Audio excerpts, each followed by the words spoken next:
You know, when we're born, we know that our destiny is not to live forever. Yeah. But normally that does not occupy, because we always shocked that we're not going to live forever for some reason. When you were diagnosed with the terminal illness, do you see life differently now? You certainly do have a different perspective. I don't think mine is so drastic from how I normally lived and how I normally considered things. But I probably have an impatience comes in here again. I don't I don't pick fights with anybody, or I don't unnecessarily want to be aggressive about anything, and I'm not.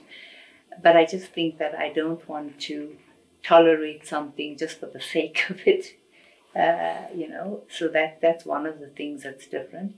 But I think you want to be able to do as much as you can.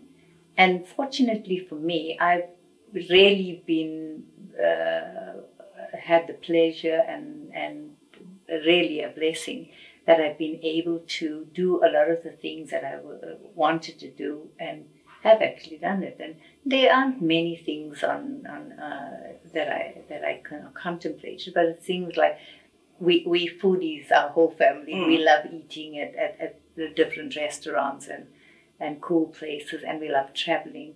So all those things have been done. I haven't been to every country in the world or every city, but I have done quite a bit.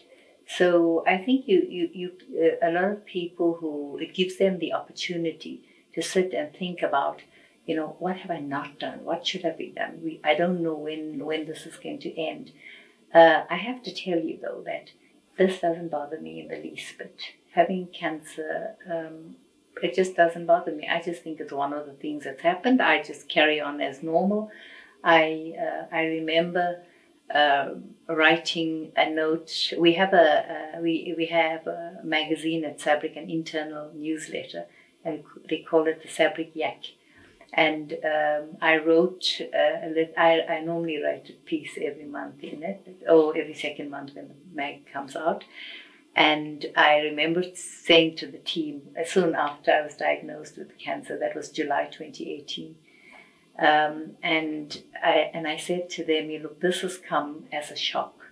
Obviously, it's come as a shock, but it's not something that's affecting me in the sense that it's changed my whole life, that I feel so down. Oh my God, I was 56 when I was diagnosed, or just a month short of 56. And I think, I'm still young, and I don't have those thoughts at all. In fact, I was very calm when my doctor told me about it.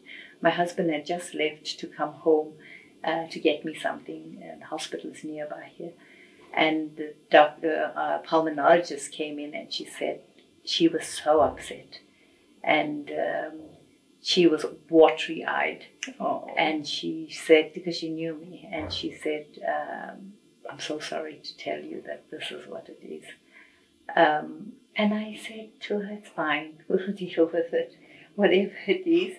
Because what do you do? Yeah. The one thing that I've always said to do is that I refuse to be bogged down or bother myself with things that I have no control over. The things that are within my control, I will do. To the best of my ability, but what I have no control over. Now, the cancer was something I decided very early on, and that's what I wrote to the team about as well. I decided that I will follow my medical team's advice. I will. My oncologist is an amazing, amazing man, and I will follow his advice. I will not Google.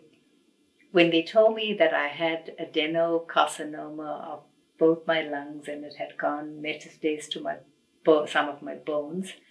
And just while we're talking about it, last year in August, I became sick again because the tablet stopped working. I don't do chemo or anything, it's just a tablet that I take. And then it sort of went downhill, and I lost the use of my hand, and it actually metastasized to my brain. So, you go through all of that, but even at that stage, it's what happens, you go with it. I refuse to be miserable, because if you think about it, if you stop and if you say, you're down about it, you think, oh my God, I'm not going to see my children, how my husband going to manage? All you're doing is you're making yourself miserable. I can't do anything about whether it will work, whether I'll go into remission or not. It's a slow process, this. And so I thought, my belief is, and it's very much my 48-hour rule, my 2-day rule, is that if I feel like something is not going right, we were looking for the new medication and all of that, I just said, whatever comes, comes. So yeah, I think I have over the years, in a way, I think about it. I think over the years, I've been training myself in terms of how I handle any situation.